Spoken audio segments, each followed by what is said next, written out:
welcome back to Real Reviews. This is Cody Williams, and we're here to talk about the movie Sisu.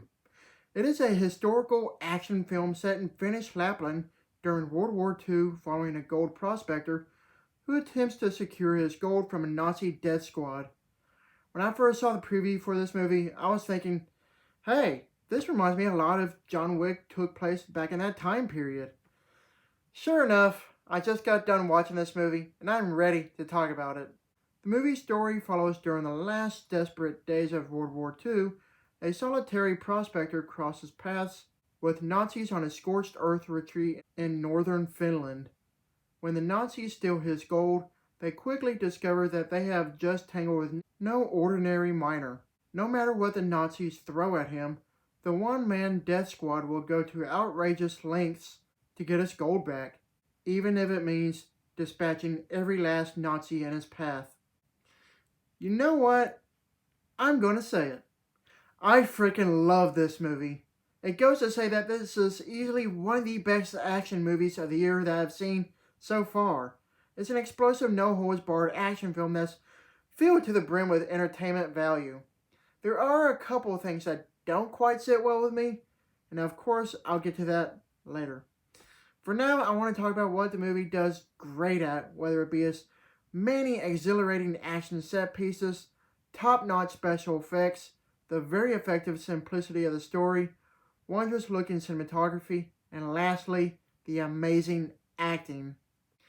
Easily enough, the main selling point of this movie would definitely have to be its ever so awesome action sequences.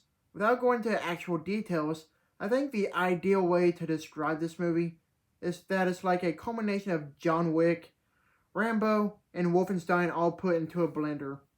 The ultra-violent nature of the film really elevates the action scenes and makes for a shockingly blood-soaked fun time. Going hand in hand along with the action, you also have the tremendous looking special effects. Seeing the end results of the combat scenes were shockingly well done given how bloody the movie was. If it was all done in a practical manner, I will say that I was thoroughly impressed. When it comes to the story itself, it's simple really, as we watch a prospector offing Nazis left and right. Yeah, it goes straight to the punch with its quick 90-minute long runtime and feels effectively well done. Sometimes being simple is better, and that's what makes this movie awesome.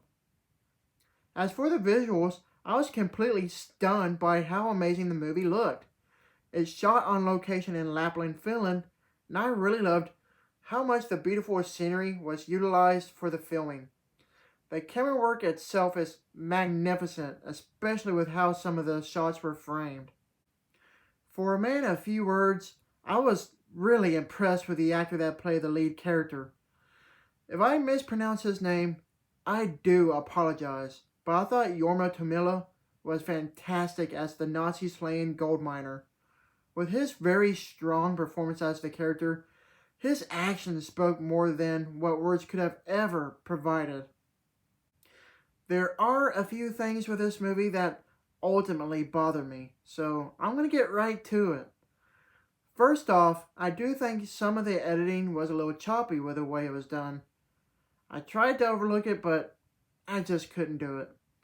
Another thing, I don't think that the movie needed chapter title cards because it breaks the fluidity of the film. As much as I love a crazy action stunt as much as the next person does, however, there is this one part of the movie, I won't say, but I don't think it's plausible at the slightest bit. Oh, and also it's really offsetting having the Nazis speak English in the movie. I mean, at least try to have some authenticity to it and have them speak German. Other than that, what I have just mentioned, I had such a great entertaining time with this movie. Overall, Sisu delivers as an immensely satisfying brutal romp, as one would expect out of a film as such. This gruesome movie had potential to be something perfect, but with its discrepancies and all, let's just say that this movie has plenty of room for improvement.